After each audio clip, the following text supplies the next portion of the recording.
Bendigo. Which way were you going, Kane? We're going to Bendigo. There's multiple ways to Bendigo. There's via Canberra. I asked him if he needed maps. He said, nah, we're only going to Bendigo. We don't need maps. We went the exact wrong way. Luckily, I didn't trust him and I got maps out. He still pulled over and thought I was being the idiot. Look, sometimes you have to question their logic, because I thought my way might have been longer by about 4 or 5 hours, but we still would have got there. Admit you were wrong.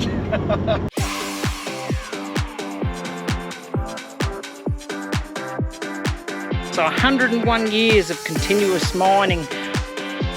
Anything can happen. Let's go.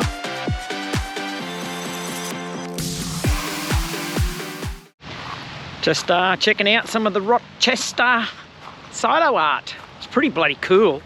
Some of it's very detailed and awesome. So when you're travelling through Rochester, we're heading to Ballarat from Echuca, and check out this silo art in the background. Well, we've got to Anson's Reserve for the night, just below Rochester, which is probably half an hour, 45 minutes south of Echuca.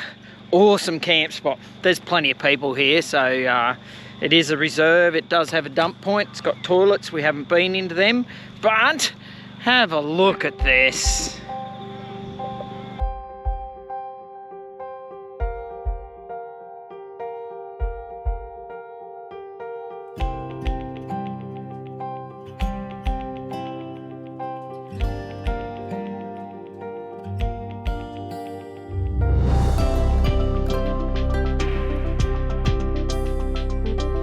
We're all set up, looks lovely.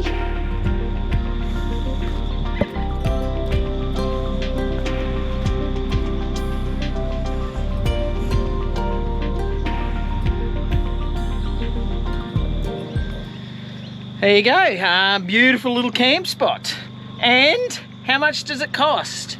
$0. Free. We're on our way down to Ballarat, so we're only probably an hour, maybe an hour and a half out of Ballarat. And really, we had 2 weeks at Nug Nug where we paid each night. That wasn't expensive. It wasn't expensive, but we paid. And then we've sort of had now a week of nearly free camping. No, it has been really good. And then we're heading to Ballarat to go to a caravan park. So that's how you balance out your budgets, people. You have some free and then have some you have to pay. Yes, you do. But these free ones have been awesome. Oh, this one is fantastic.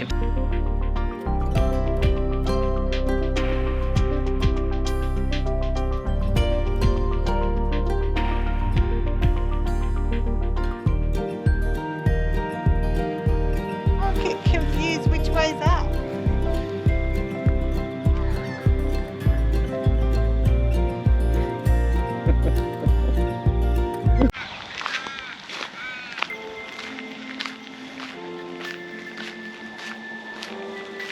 Washing machine in there. We came across this at Anderson's Reserve. Obviously it happened a little while before we got here, but it looks like possibly an electrical fault or something, but wow, what a horrible way to end a trip. Be safe, people, look after your stuff and be safe, because this is not something that any of us want happening to us.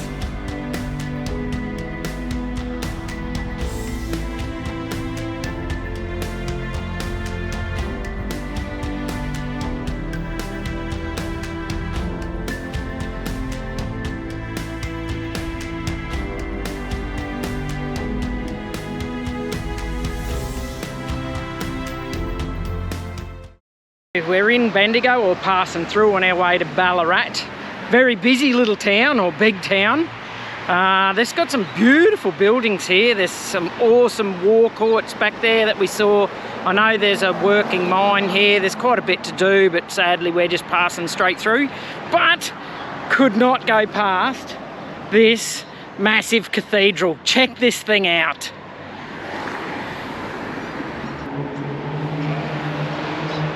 Have a look at that. It is enormous. So we're just going to have a wander around and look at this thing.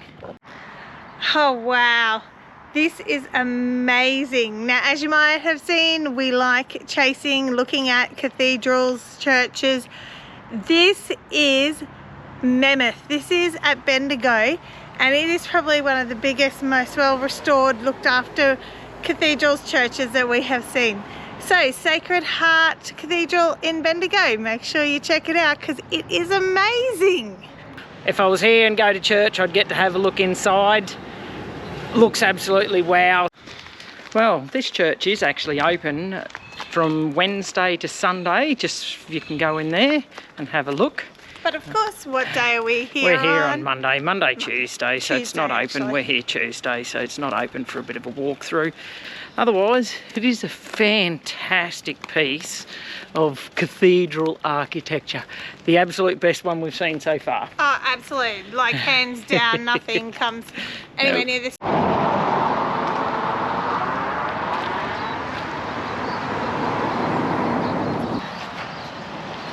What have you been looking at? A bell tree. It's really cool. I actually really like it. It's made out of all bells. If it was a bit windier, it'd be interesting to hear all the different chimes. Welcome to Victoria Hill. Victoria Hill was one of the richest areas on the Bendigo goldfield. Had many successful mines, and it was once the deepest gold mine in the world. There you go. So we're just in Bendigo, checking out some of the awesome little things here. There's probably so much more to see than we're seeing because we're just passing through. Great little spot for lunch at Victoria Hill, and we're checking out the Victoria Hill gold mine, which was one of the richest ones in the world for how long? Well, it says over a period of 80 years that they worked the rich reefs around this area. Now, like, we've been to heaps of little gold mining areas, but most of them like a year, maybe 2, maybe 3, but 80 years. I know. I've actually just read that it was between 1857 and 1954, and about 829 mining companies had been through here. And 22 million ounces of gold. Oh, there's some money there. I'd like a few of those ounces. But yeah, I believe there's probably one still going in Bendigo at the moment.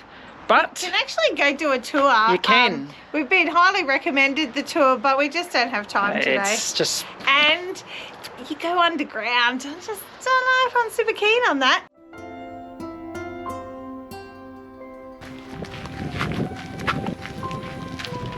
Tell you, Kane, if I find gold in here, it's mine. See, there's all the quartz. Gold was just smattered in there.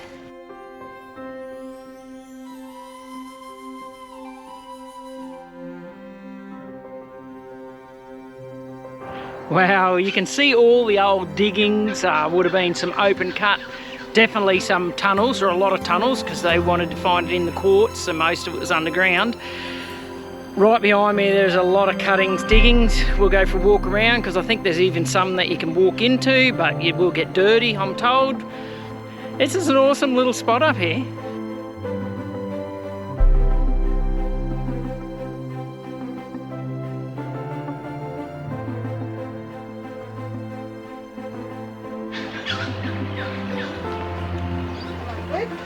Yeah, I've seen Nana walk faster.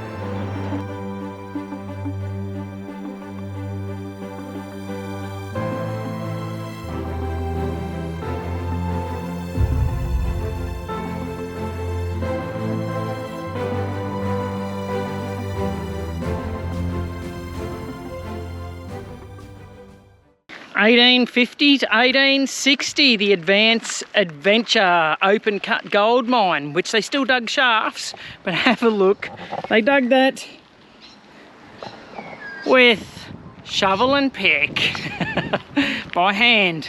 None of our technology these days. During the Great Depression in the 1930s, the price of gold almost doubled. Unemployment was at an all-time low, and it led to a revival in 34-35 of gold mining, where they nearly took a third of the total yield in Victoria from this location. Most of the big mines use this stamping battery here to get all their gold pounded out of the quartz.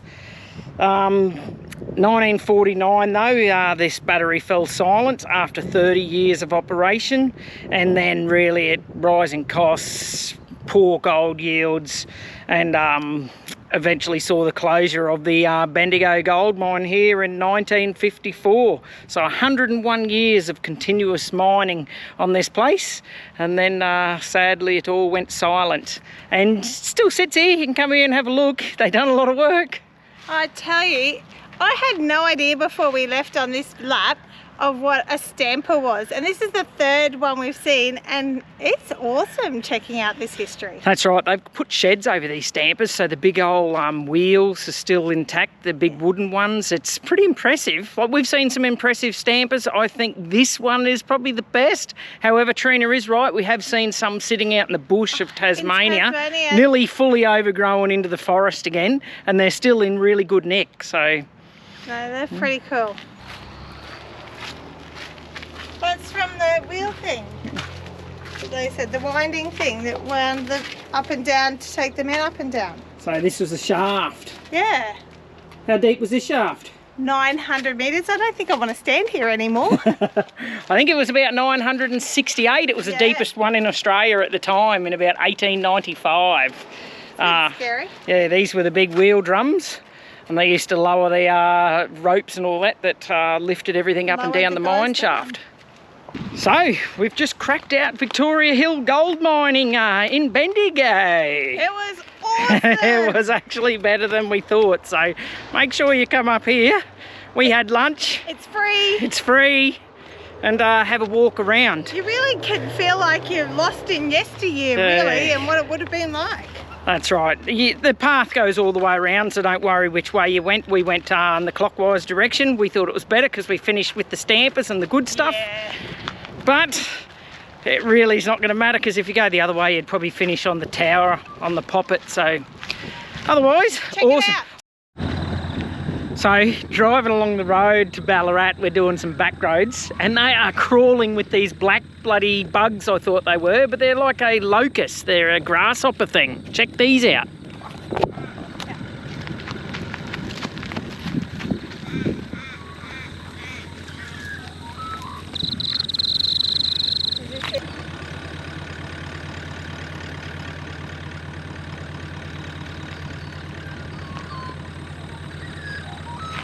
Right, what are we doing? Okay, so I can almost do everything with this caravan except lifting the top. I find the first one at the front really quite awkward to get in and under. There's one at the front and one at the back. I do the back all the time, that's mine. I've done the front once successfully. Okay. But I'm moving the toaster, that is my hint. Okay, rightio. So I can get a bit of leverage. Wait, we'll have to swap sides. I can't swap sides. I have one side and one side only. Okay, show me your muscles. Oh, look at that! First time, and you expected a fail, Kane. You did. Okay, this is the easy side. This is how I do it. You got to climb on the bed and sit on the bed, but this is good leverage. That's just like an arms workout. What, hey? Yeah. What happens if we shut the door? Then it's hard because there is a lot of suction. Oh, suction. Yeah, we don't like suction in this bedroom. Hello. Oh, no. That's about bad. the only goddamn suction in this bedroom. Whee! So we're in Ballarat. Lovely Ballarat. It's bloody cold. Everyone told us it was going to be bloody cold. So.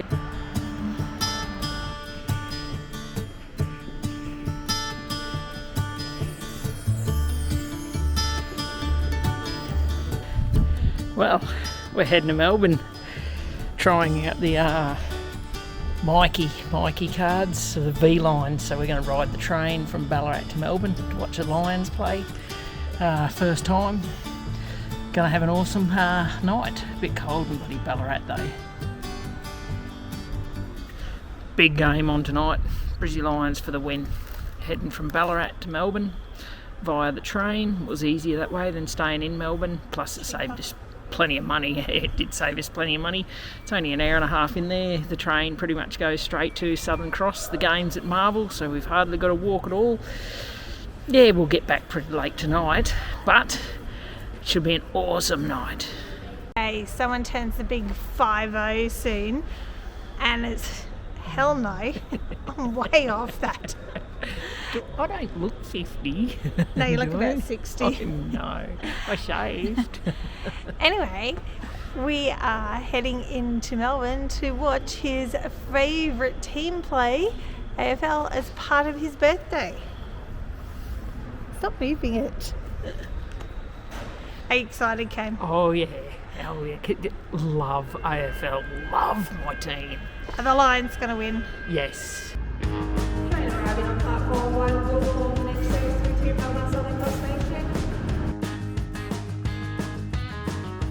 On the train. God, anyone can tell we're not. Yep.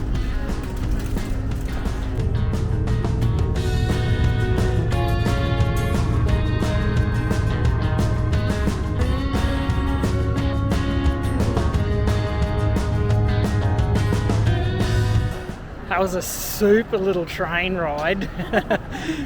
Some naughty boys I on know. the train. Oh, there were, but saves driving. It was actually pretty quick and it's just straight in. Listen to some good books on Audible Oh, and it went yeah. fast. And it was comfy. And if you're going to Marvel Stadium, it's right here. You just come up and go over and bam, we nearly walk into the gate. So, which we're in gate 2, so we're going to have a ripper time. Plenty of people. It's going to be a big game. Just watched a Rezzies game. How good was that Rezzies game? Lions come from a long way back. Won the Rezzies. Let's hope the A grade does the same.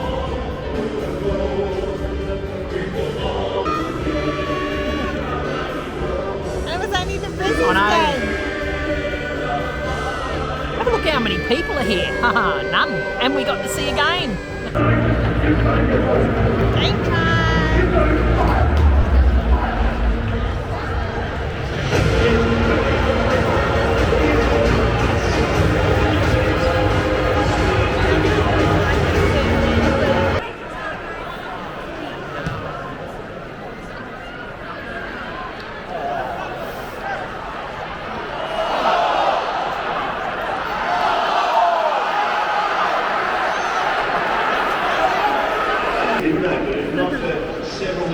I'm not going to lie, the umpires are crap, but the Lions are getting pumped in the midfield.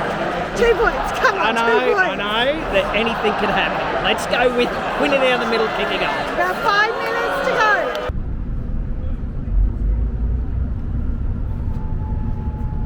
The long ride home. Nearly midnight.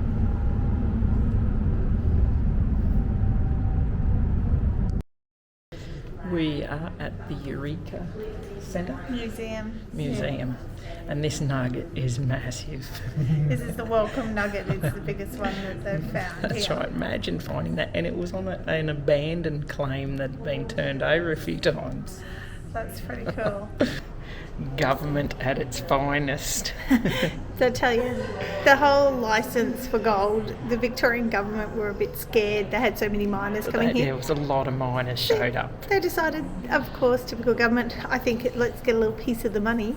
And they made a licence, which was £1 It was a month. expensive, very expensive These for the guys- time. They often didn't even find any gold, and they were meant to chill out this. That's right. So if they were caught without a licence, they faced fines or prison, which they couldn't afford anyway. So if they didn't have this licence, the whole Eureka what Stockade, do we think would have happened at Eureka? It would not have happened. No. Look, I'm with the miners. They would I'm help with the miners decide and Nick Kelly all the way. who pays. Most miners just come and lived here in tents in wet, muddy, terrible conditions and never made any money. Now, talking about that, since we have been in Ballarat, it has been cold, wet, muddy, rainy. yucky. I don't know how they coped in canvas that's tents. Right. That would have been horrible. In 1854, when gold was rife, it would have been digging muddy, horrible, wet wood.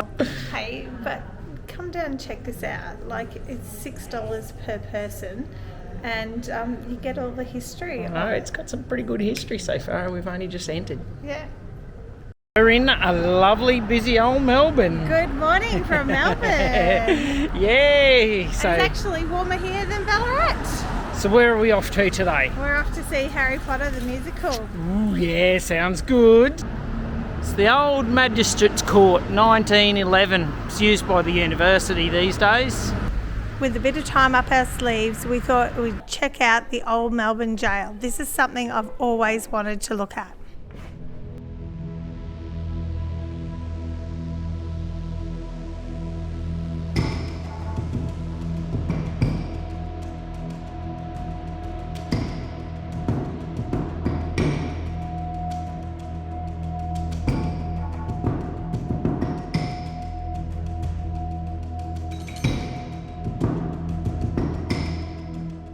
What have we been doing? Harry Potter. What'd you think? Look, it was really good. Yeah, the special effects were amazing. Special effects were out of this world for a play. They were mind-boggling. Yeah, I was going to say, the things that they were able to do in there, I've never seen before. No, that was extremely good. This was a ripper play in Melbourne. Make sure you get and see this one. Absolutely awesome.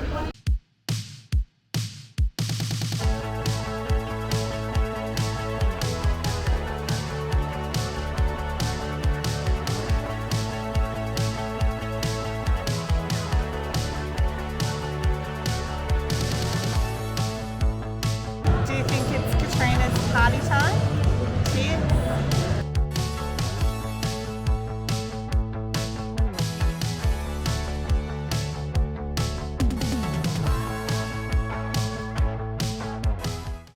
Well, thank you Ballarat for turning it on today for us.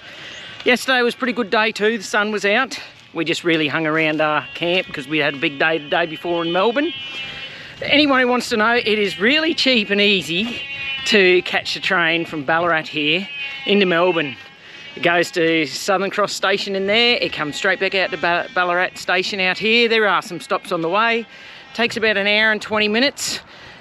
Pretty cheap. We probably put too much money on our cards, but we didn't get to see a lot of Ballarat because it's cold. It is a cold place and it's been rainy, it's been wet.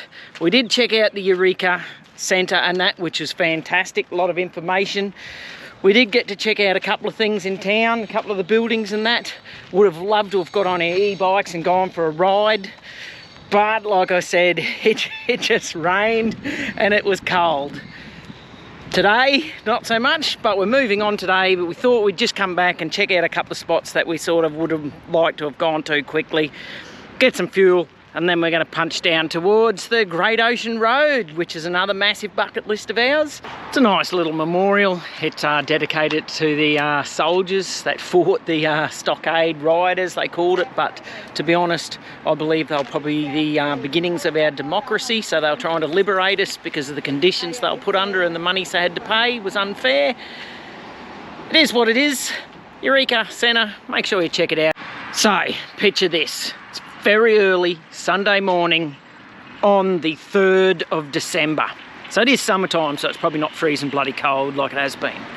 But in the darkness, some soldiers come upon this position where the Eureka Stockaders were all tented up. They'd barricaded themselves. The day before, there was 1,500 of them all gathered here. Lots went home because they thought nothing's going to happen. The soldiers creep in. It's very quiet, and boom!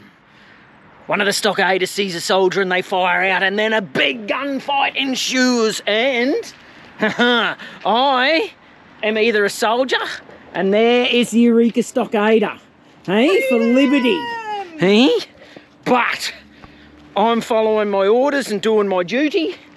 She just wants more. She's a needy person. But a battle ensures. It only lasts for about 20 minutes. It's all over. The stockaders, there was only about 120 of them left here. People died, but the rules changed a few years after. And the big one that came out of it was they were allowed to vote. So I believe that the original thing of they couldn't vote on decisions being made prior was probably one of the main reasons. This is just my opinion. And they rioted against that. they got to ride the boat in the end, which was fantastic.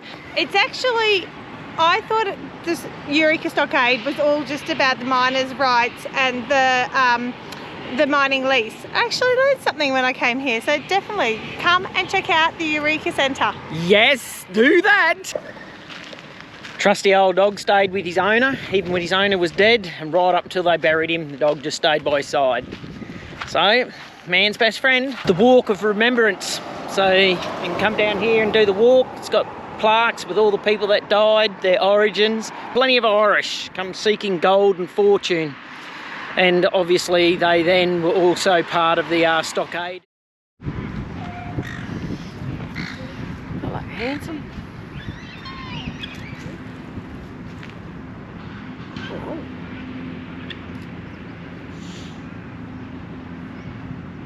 Can you see yourself in that?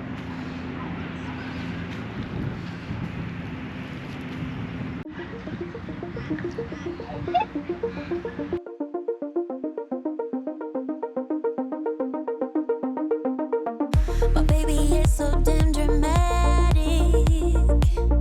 Sometimes I don't know where to go.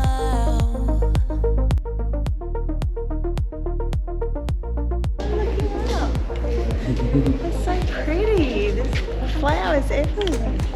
It's gorgeous. It's very nice. So glad we ended up coming here. There is nothing that I wouldn't do. I keep trying to break through. 'Cause he got me so high. Just watching him, time flies. Make love to him daytime. I can't get enough. Yeah, he got me so high. Just watching him, time flies. Make love to him daytime. I can't get enough. 'Cause it's you that I love. I got to have it. You that I yearn for. So we're at Ballarat and we're at the Botanical Gardens. Make sure you stop and check out the Robert Clark Conservatory. A friend of ours told us to go there and have a look at the begonias, and he is not a flower person at all. They're amazing. First of all, I didn't know what a begonia exactly was, and the colours and the types in there, it was really good. You have to go check this out. Conservatory at Ballarat, very good. So, Edmund Barton, Australia's first Prime Minister, 1901 to 1903. I am a smart man because I know who the second one is too. Alfred Deakin. How bloody smart am I? Sorry, is that because you just read the sign? There's no way. There is no way that this tells me that Deakin was our second Prime Minister from 1903 to 4. He was Prime Minister for a fairly long time, actually. So most Americans can name all their Prime Ministers or their presidents. Can you name all our Prime Ministers? No, I can today because I'm going to take the Prime Minister's walk. Yeah, I was going to say, other than the latest ones, since we've sort of been born, I wouldn't have any idea other than Edmund Barton. Unless they were naughty. I believe he's the one that had a bad swimming coach. Well, that is the end of another episode. Ballarat has been a great place to base ourselves and be able to head into Melbourne, but also explore the whole area. It definitely worked. So I hope you've learnt something. I hope you've gained some important knowledge from some of my awesome acting information. I hope you've liked it, and if you have, tick the like button, follow along and subscribe, and comment below which bit you like the most. And follow it for our adventures next week, because we are heading to Great Ocean Road! Woo!